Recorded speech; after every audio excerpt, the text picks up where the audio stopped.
오늘 말씀 다니엘서 1장 3절에서 9절 말씀 보겠습니다. 왕이 환관장 아스부나스에게 말하여 이스라엘 자손 중에서 왕족과 귀족 몇 사람 곧 흠이 없고 용모가 아름다우며 모든 지혜를 통찰하며 지식에 통달하며 학문에 익숙하여 왕궁에 설 만한 소년을 데려오게 하였고 그들에게 갈대아 사람의 학문과 언어를 가르치게 하였고 또 왕이 지정하여 그들에게 왕의 음식과 그가 마시는 포도주에서 날마다 쓸 것을 주어 3년을 기르게 하였으니 그 후에 그들은 왕 앞에 서게 될 것이라. 그들 가운데는 유다 자손 곧 다니엘과 하나냐와 미사엘과 아사랴가 있었더니 환관장이 그들의 이름을 고쳐 다니엘은 벨드사살이라 하고 하나냐는 사드락이라 하고 미사엘은 메삭이라 하고 아사랴는 아벳느고라 하였더라. 다니엘은 뜻을 정하여 왕의 음식과 그가 마시는 포도주로 자기를 더럽히지 아니하리라 하고 자기를 더럽히지 아니하도록 환관장에게 구하니 하나님이 다니엘로 하여금 환관장에게 은혜와 긍휼을 얻게 하신지라. 지난 시간에는 비슷한 시기의 선지자들을 보면서 말씀을 나누었습니다. 남유다의 선지자 하박국을 보았고 또 북이스라엘의 선지자 요나를 보았습니다.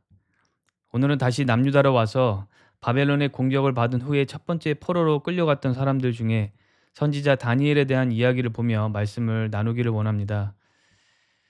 남유다 사람들은 3번에 걸쳐서 바벨론으로 끌려갔습니다. 바벨론은 그렇게 전쟁으로 점령한 국가의 사람들을 포로로 끌고 가는 정책을 사용했습니다. 그런 정책을 사용했던 이유는 그 나라 사람들이 본국에서 결집을 하고 저항할 수도 있었기 때문입니다. 그럴 만한 세력이나 빌미를 제거하기 위해서 인구를 분산시키는 것이었습니다. 또 바벨론 국가의 이익이 될 만한 좋은 인재들을 데려가는 경우도 있었습니다. 각국에서 인재들을 모두 모아서 여러 일을 시킴으로써 가장 강하고 좋은 나라를 유지하려는 것이었습니다. 무엇보다 점령한 국가 사람들의 정체성을 바꾸기 위해서 포로로 끌고 가는 정책을 사용했습니다. 정체성이 바뀌면 저항하고자 하는 생각도 하지 않을 것이고 또 충성심을 가지고 일할 수 있기 때문입니다. 아수르가 북이스라엘을 점령했을 때도 정체성을 혼란하게 하는 정책을 사용했습니다. 아수르는 이스라엘 사람들을 포로로 끌고 가기도 했지만 그들이 점령했던 다른 국가의 사람들을 북이스라엘로 이주시켜서 서로 섞이도록 했습니다. 민족과 민족이 섞이면서 혈통도 종교도 문화도 섞여버리게 된 것입니다. 북이스라엘의 수도는 사마리아였고 그렇게 모인 사람들을 사마리아 사람이라고 부르게 됩니다. 예수님께서 사역하시던 시대에 유대인들이 사마리아 사람들을 경멸했던 배경이 바로 이것입니다. 남유다는 바벨론에 끌려갔어도 혈통을 지켰던 것과는 달리 북이스라엘 사람들은 아수르에 의해서 혈통을 지키지 못하고 다른 민족과 섞였기 때문에 순수 이스라엘 사람으로 보지 않았던 것입니다. 심지어 짐승으로 취급하기까지 했습니다. 바벨론 1차 포로에는 오늘 본문에 나오는 선지자 다니엘이 있었습니다. 그가 끌려온 배경을 설명하는 본문 말씀 다니엘 1장 3절부터 보면 이스라엘 자손 중에 흠이 없고 용모가 아름다우며 모든 지혜를 통찰하며 지식에 통달하며 학문에 익숙하여 왕궁에 설 만한 왕족과 귀족의 소년을 데려오게 했다고 말합니다. 다니엘과 친구들은 왕족이나 귀족에 해당하는 소년들이었던 것입니다. 소년이라고 하면 14세에서 17세 정도를 말합니다. 이러한 소년들을 데려다가 왕궁에서 일하도록 하기 위해서 바벨론 학문과 언어를 가르치게 했고 또 왕의 음식과 포도주를 먹고 자라도록 했습니다. 이 과정이 앞서 말한 것처럼 정체성을 제거하기 위한 작업이라고 볼 수가 있습니다. 우리가 해외에서 언어를 공부하다 보면 항상 하는 말이 있습니다. 어릴수록 더 빨리 배운다. 나이가 어릴수록 그 국가의 언어와 문화를 좀 더 빠르게 체득하는 경향이 있습니다. 그런데 가정에서나 공동체에서 신경 써주지 않으면 그 나라 언어와 문화를 체득하는 것뿐만 아니라 고향의 문화와 언어를 금방 잊어버린다는 것입니다. 나이가 어릴수록 그렇게 될 가능성이 많습니다. 바벨론에 점령당했던 여러 나라들의 소년들은 그와 같은 방식으로 정체성이 바뀌는 작업을 받았을 것입니다. 바벨론의 관료들은 그 작업을 어떻게 해야 효율적인지도 잘 알았을 것입니다. 그러한 작업에 있어서 소년들이 거부감이 들지 않도록 특권을 누리는 방법을 사용했다는 것을 오늘 본문을 통해 알 수 있습니다.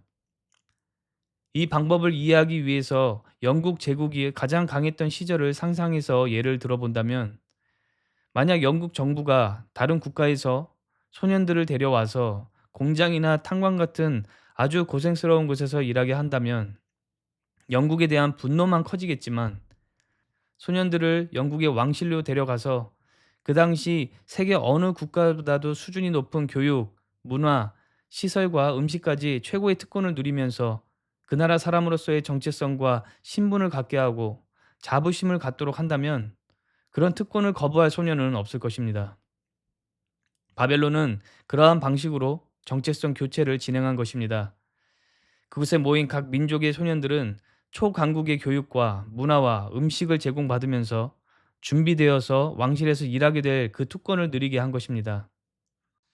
다만 그 특권의 이면에는 고향에서 확립되었던 정체성을 버리고 새로운 정체성을 확립해야 한다는 침묵의 조건이 있던 것입니다. 다니엘은 그렇게 정체성을 상실하게 될 상황에 놓이게 된 것입니다. 유대인으로서의 정체성을 상실할 상황이기도 했지만, 무엇보다 여호와 하나님에 대한 믿음이 바벨론 우상에 대한 믿음으로 바뀌게 될 상황을 마주하게 된 것입니다. 믿음과 신앙은 정체성에 있어서 가장 중요할 것입니다. 무엇을 믿느냐가 곧 정체성을 결정하고, 정체성을 바꾸는 것은 곧 믿는 것을 바꾸는 것이기 때문입니다. 성도들 또한 이러한 상황과 위험에 노출되어 있습니다. 마귀는 문화, 종교, 정치 등 많은 수단을 이용해서 인간이 본래의 정체성을 잊어버리고 잘못된 정체성으로 살도록 합니다. 본래 인간의 정체성은 오직 하나님으로부터 찾을 수 있습니다. 하나님께서 인간과 우주 만물을 창조하셨기 때문입니다. 그렇기 때문에 마귀가 인간의 본래의 정체성을 잊어버리고 잘못된 정체성을 갖도록 하는 핵심 전략은 바로 하나님을 떠나게 하고 그분을 모르게 만들고 대적하게 하고 잘못 알게 하고 또 하나님을 미워하거나 원망하거나 피하게 만드는 것입니다. 그렇게 본래 정체성을 잊어버리고 마귀로부터 오는 악하고 잘못된 생각으로 살게 합니다. 마귀는 에덴 동산 때부터 불순종하고 죄를 짓게 하면서 정체성에 혼란을 가져왔습니다. 하나님과 친밀한 교제 안에 있던 아담과 하와가 죄를 짓고 나서 하나님을 피해 다니게 된 것은 단순히 죄에 대한 부끄러움의 문제가 아니라 정체성의 혼란을 겪는 문제였습니다. 아담과 하와는 하나님의 말씀이 아닌 마귀의 말에 순종하면서 그 악한 전략에 넘어갔고, 그때부터 인간은 창조주 하나님으로부터 정체성을 찾는 것이 아니라 마귀와 세상으로부터 정체성을 찾게 됩니다. 그렇다면 예수 그리스도께서 오셔서 십자가를 통해 구원을 이루신 것은 우리의 정체성을 회복하시기 위한 것이라고 말할 수 있습니다. 복음을 통해서 우리는 본래 정체성을 다시 발견하게 됩니다. 인간은 우연한 대폭발과 진화로 존재하는 것이 아니라 하나님께서 목적을 가지고 직접 창조하신 존재라는 것과, 세상에 수없이 많은 신이 존재하는 것이 아니라 오직 여호와 하나님만이 하나님 되신다는 것과, 인간이 만든 철학과 종교로 의롭게 될 수 있는 것이 아니라 오직 예수 그리스도를 믿음으로 의롭게 될 수 있다는 것을 알도록 하시면서 본래 정체성을 찾게 하십니다. 또한 예수님을 믿음으로써 구원뿐만 아니라 하나님 아버지의 자녀가 되는 권세를 얻게 하심으로 하나님 자녀로서의 정체성을 회복하게 하십니다. 이것이 복음을 통해 회복하시는 인류의 정체성입니다. 마귀는 이러한 진리를 듣지도 보지도 못하게 하고 잊어버리게 하는 전략을 사용합니다. 그런 전략을 사용한다는 것을 알고서 세상을 보면 이 세상에 존재하는 여러 이념과 문화와 종교와 학문과 철학과 유행 같은 것에서 정체성을 흔들고자 하는 그 마귀의 전략을 발견할 수가 있습니다. 현대 역사를 보면 세속주의, 모더니즘, 포스트 모더니즘과 같은 사상과 흐름 속에서 하나님을 강하게 부정하는 생각들을 쉽게 발견할 수가 있습니다. 특히 18세기부터 시작된 계몽화와 산업혁명 속에서 발전된 사회주의와 같은 이념으로 마귀는 수없이 많은 사람들의 정체성을 심각하게 흔들고 교란했습니다. 사회주의와 그것에 속해 있는 공산주의를 선택한 국가에서는 종교, 특히 교회를 탄압하고 무자비하게 제거했고, 이 세상이 하나님에 의해 창조되었다는 진리를 부정하고 대체하기 위해서 무신론과 진화론을 발전시키고 세뇌시켜 왔습니다. 이러한 사회주의와 인본주의적 유토피아를 꿈꾸는 사상은 지금도 여전히 국가와 사회에서 여러 가지 형태와 이름으로 활동하고 있습니다. 마귀는 계속 기회를 엿보고 틈만 나면 공격합니다. 한국 사회에서 문제로 떠오르는 차별금지법도 결국 마귀의 전략입니다. 차별금지법과 비슷한 성질을 가지고 있는 법안이나 문화를 전 세계에서 찾아볼 수 있는데, 공통점이 있다면 바로 성에 대한 전통적인 인식으로부터 해방되어야 한다는 주장입니다. 결론적으로 하나님의 질서와 가정을 부정하고 파괴하는 생각입니다. 차별금지법과 같은 것이 제정된다는 것은 단순히 성소수자라고 불리는 사람들에게 비판을 하지 못하는 수준이 아닙니다. 앞으로 아이들 교육에도 영향을 미치게 됩니다. 앞서 말한 것처럼 어릴수록 정체성을 바꾸거나 확립하기 쉽다는 점을 이용합니다. 그 법에 해당된다고 여기는 모든 것을 어린 나이 때부터 의무적으로 교육해야 한다는 논리로 동성애나 퀴어와 같은 성교육과 문화교육을 실시합니다. 단순히 차별을 하면 안 된다는 것을 가르치는 것이 아니라 처음부터 동성애와 퀴어 문화가 좋은 것이라고 가르치는 것입니다. 동성 간의 관계가 가능할 뿐만 아니라 아름다운 것이라고 가르치고, 남자와 여자만이 아닌 수많은 성이 존재하며 마음대로 선택할 수 있다는 어처구니 없는 사상을 마치 매우 과학적이고 상식적인 것으로 가르칠 것입니다. 지금 세계 곳곳에서는 이러한 생각이 많은 젊은 사람들을 사로잡고 있으며 정체성의 혼란을 겪게 만들고 있습니다. 최근 올림픽과 같은 스포츠계에서 남성이 스스로를 여자라고 밝히면 여자 종목에 출전할 수 있도록 하고, 화장실, 탈의실도 사용할 수 있도록 하는 문제가 발생하는 것도 전부 이러한 논리와 교육에서 비롯됩니다. 사회적으로 문제가 되는 것도 있지만, 무엇보다 하나님을 대적하고 멸시하는 정체성을 진정한 정체성으로 착각하며 살게 되는 것이 가장 큰 문제입니다. 그렇게 마귀는 사상과 문화와 유행을 통해서 수없이 많은 사람들의 생각과 마음을 쉬지 않고 공격하며 흔들며 본래 정체성을 찾지 못하도록 합니다. 시대가 바뀔 때마다 전략을 바꾸어가며 공격할 것입니다. 모양과 이름은 바뀌어도 핵심은 똑같습니다. 하나님의 말씀과 질서와 관계를 대적하고 떠나는 것입니다. 특히 오늘날은 기술의 발전으로 사람들의 눈과 귀와 생각과 마음과 관심을 더 쉽고 광범위하게 공격할 수 있고 통제할 수 있습니다. 완전히 사로잡고 있다고 할 수 있을 정도로 쉴 틈 없이 보고 듣고 끌려다니게 합니다. 많은 교회마저도 안전한 곳이 될 수 없게 되었습니다.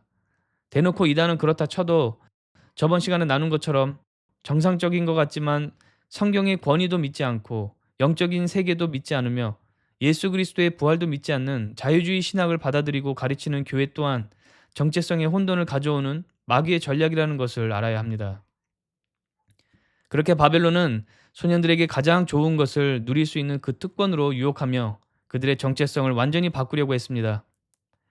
그 정체성 안에는 무엇보다 신앙이 있었습니다.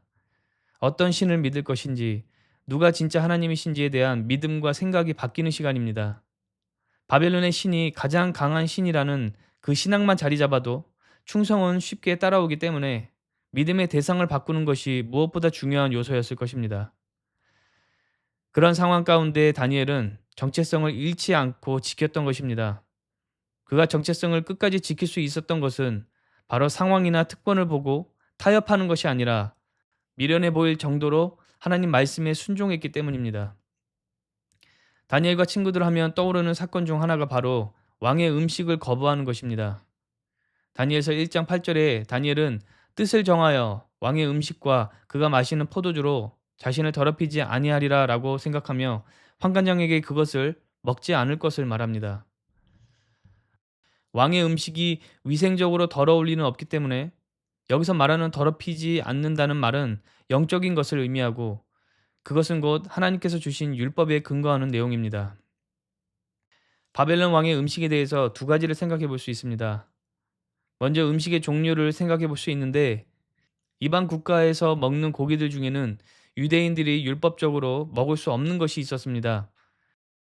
돼지고기와 같이 하나님께서 먹지 말라고 하신 부정한 짐승의 고기가 있었고, 다니엘은 그런 종류의 고기가 식단에 포함될 것을 알고 거부했을 것입니다. 또한 그 당시 왕실에서 사용되는 음식은 우상에게 바쳐진 음식이었습니다. 그러한 음식을 먹는다는 것은 우상에게 음식을 바치는 행위에 간접적으로 참여하는 것과 같은 것으로 여겼을 것입니다. 다니엘이 살던 시대에 음식에 관한 율법을 지키는 것은 곧 하나님의 말씀을 준수하고 순종한다는 것을 의미합니다. 지금은 그런 음식에 관한 율법을 지킬 필요가 없습니다. 마가복음 7장 18절 23절 말씀을 보면 음식이 사람을 더럽게 할 수 있는 것이 아니라 사람에게서 나오는 악한 생각과 말과 행동이 더럽게 한다고 말씀하시면서 모든 음식이 깨끗하다고 선포하셨습니다. 구약 시대 때도 마찬가지입니다.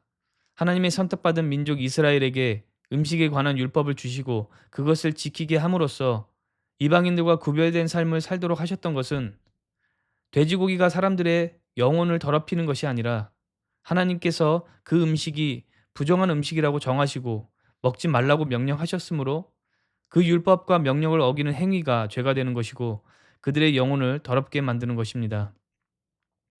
할례에 관한 말씀과도 같은 맥락입니다. 사도 바울이 육체의 할례를 받은 사람들과 받지 않은 사람들이 하나님 앞에서 똑같다고 말하는 것은 구약 시대에 행했던 할례 자체에 어떤 영적 능력이나 의미가 있는 것이 아니라 할례를 받으라고 명령하셨던 하나님 말씀에 순종하는 것과 불순종하는 것의 문제라는 것을 말합니다. 그래서 예수님께서 오시고 율법을 완성하신 후에는 할례 받는 것이 의미 없게 된 것입니다. 즉 다니엘이 음식에 관한 율법을 지켜서 왕의 음식을 먹지 않았던 것은 곧 하나님의 말씀에 순종했다는 것을 말하는 것입니다. 상황을 고려해서 주관적으로 판단할 수도 있었지만 그렇게 하지 않았습니다. 세상이 볼 때는 미련하고 융통성 없어 보이는 행동입니다. 마귀가 하와를 유혹할 때도 주관적인 생각을 하도록 했습니다. 하나님께서 먹지 말라고 하셨다고 진짜 먹지 않느냐? 선악과 먹는다고 죽지 않는다. 선악과를 먹을 때 얻을 수 있는 육신의 쾌락과 만족을 생각해 보라. 마귀는 그렇게 하나님의 명령을 주관적으로 해석하고 판단하게 만듭니다. 또 사회 속 분위기를 봐가면서 적당히 타협하고 살도록 합니다. 다니엘도 바벨론에서 얼마든지 주관적으로 해석하고 판단하며 살 수 있었습니다. 하나님의 민족이라고 하는 남유다가 이방국가 바벨론에게 멸망당하고 포로로 끌려온 마당에 하나님의 말씀을 꼭 지킬 필요가 있을까? 정말 돼지고기와 같은 음식을 먹으면 더러워질까? 그런 생각으로 합리화하고 타협하거나 아예 포기하고 변질될 수 있었습니다. 그러나 다니엘은 그렇게 하지 않았습니다. 다니엘은 주관적인 생각과 판단으로 하나님의 말씀과 명령에 불순종하는 것을 선택하지 않고 오히려 하나님의 명령을 상황과 상관없이 주신 그대로 지키면서 순종하는 삶을 살기로 마음을 정한 것입니다. 그럴 때 그는 하나님에 대한 신앙을 지키며 정체성을 지킬 수 있었습니다. 이 시대를 살아가는 성도 또한 마찬가지입니다.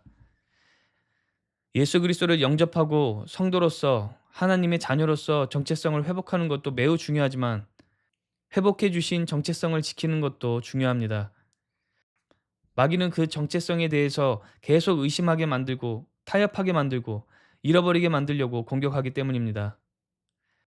성도가 정체성을 지킬 수 있는 방법은 하나님의 말씀을 주관적으로 생각하고 해석하고 판단하고 타협하고 불순종하는 것이 아니라 다니엘과 같이 말씀을 있는 그대로 받아들이면서 철저하게 믿고 순종하는 것입니다. 그러기 위해서는 하나님 말씀을 제대로 알아야 하고 또 충분히 알아야 합니다. 제대로 알기 위해서 제대로 된 신학과 말씀을 선포하는 공동체에 속하는 것이 중요합니다. 인본주의와 철학으로 변질된 설교가 아니라 하나님 중심, 성경 중심의 말씀을 선포하는 공동체와 설교자를 만나야 합니다. 말씀을 충분히 안다는 것은 성경의 전반적인 핵심을 알고 묵상하는 것입니다. 성경을 부분적으로만 알거나 축복과 관련된 성경 구절 몇 개만 아는 수준으로는 하나님의 말씀을 충분히 안다고 할 수 없습니다. 삼위일체 하나님, 예수 그리스도, 십자가와 부활, 복음, 성령 하나님과 같은 핵심을 성경 전반에 걸쳐서 알고 또 묵상해야 합니다. 이 두 가지를 잘하기 위해서는 말씀을 즐거워해야 합니다. 말씀을 듣고 배우는 것을 즐거워해야만 시간을 들여가며 할 수 있습니다. 시편 1편 2절 말씀에서는 복 있는 자는 여호와의 율법을 즐거워하여 주야로 묵상한다고 말합니다. 말씀을 즐거워할 때 항상 묵상할 수 있습니다. 말씀을 즐거워하는 것은 세상이 아닌 하나님을 사랑하고 경외하고 친밀한 관계 안에 있을 때 가능한 것입니다. 하나님을 신뢰할수록 말씀을 즐거워하고 말씀을 즐거워할수록 하나님을 신뢰하게 됩니다. 또한 오랫동안 신앙생활을 해서 성경에 대한 어느 정도의 지식이 있는 것으로는 충분하지가 않습니다. 알고 있는 말씀이라도 읽고 들을 때 마음의 은혜와 감동과 깨달음이 있고 하나님께서 나에게 말씀하시는 경험이 있어야 합니다. 이미 읽은 말씀을 통해서도 오늘 나에게 주시는 말씀은 무엇인지 기대하며 읽을 수 있어야 합니다.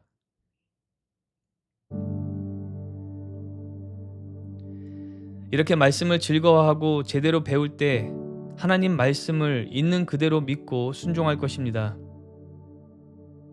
말씀보다 세상을 즐거워한다면 자연스럽게 세상에서 잘 살 수 있는 방법을 찾게 되고, 그러다 보면 말씀도 주관적이고 세속적인 방법으로 해석하게 되고 타협하게 되고, 그러한 모습을 합리화해 줄 수 있는 거짓된 신학을 따르게 될 것입니다.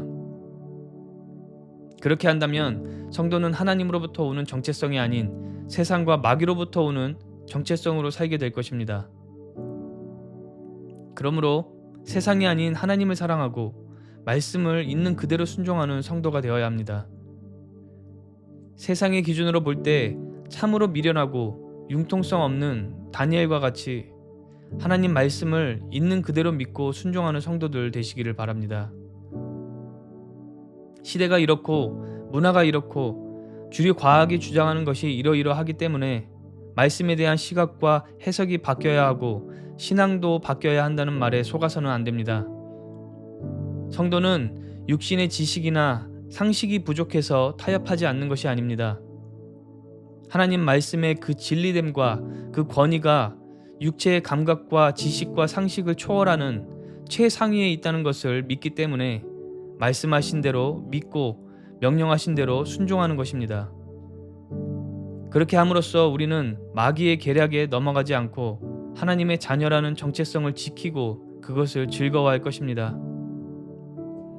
예수 그리스도께서는 우리를 구원하시기 위해서 왕좌에서 내려오시고 조롱과 고난을 당하시고 십자가에서 죽기까지 하셨습니다. 세상의 시각으로 볼 때 참으로 미련해 보일 정도로 희생하시고 사랑하셨습니다. 그런 구원의 은혜를 얻은 성도가 하나님의 말씀에 순종하는 데 있어서 세상적인 기준으로 똑똑하고 상식적이고 융통성 있게 할 수 있겠습니까? 주관적으로 판단하고 상황에 맞게 시대에 맞게 재해석하고 타협하며 인간 중심적인 생각과 태도로 하나님의 말씀을 대할 수 있겠습니까? 인간이 똑똑하면 얼마나 똑똑하고 이치를 발견했으면 또 얼마나 발견했겠습니까? 하나님 앞에서는 아무것도 아닙니다. 비록 무식해 보이고 답답해 보이고 손해볼지라도 하나님 말씀을 있는 그대로 믿고 순종해야 합니다. 그렇게 함으로써 하나님을 기쁘시게 하고 마귀의 전략에 넘어가지 않는 성도가 되어야 합니다. 미련하게 순종하는 성도 여러분들 되시기를 바랍니다. 그럴 때 하나님께서 다니엘을 당대의 가장 지혜로운 자로 세우신 것처럼 미련한 순종으로 인한 고난과 손해를 뛰어넘는 축복과 형통을 허락하실 것입니다. 기도하시겠습니다. 하나님 아버지, 하나님 말씀 앞에서 인간적인 똑똑함을 내려놓고 미련하게 순종하는 성도가 되기를 원합니다. 세속적인 환경으로 우리를 넘어뜨리고 정체성이 흔들리게 하는 마귀의 전략에 속지 않게 하시고 하나님 말씀을 주신 그대로 믿고 순종하면서 아버지 자녀로서의 정체성을 한순간도 잃지 않고 사는 성도들 될 수 있도록 인도하여 주시옵소서. 예수님의 이름으로 기도했습니다. 아멘.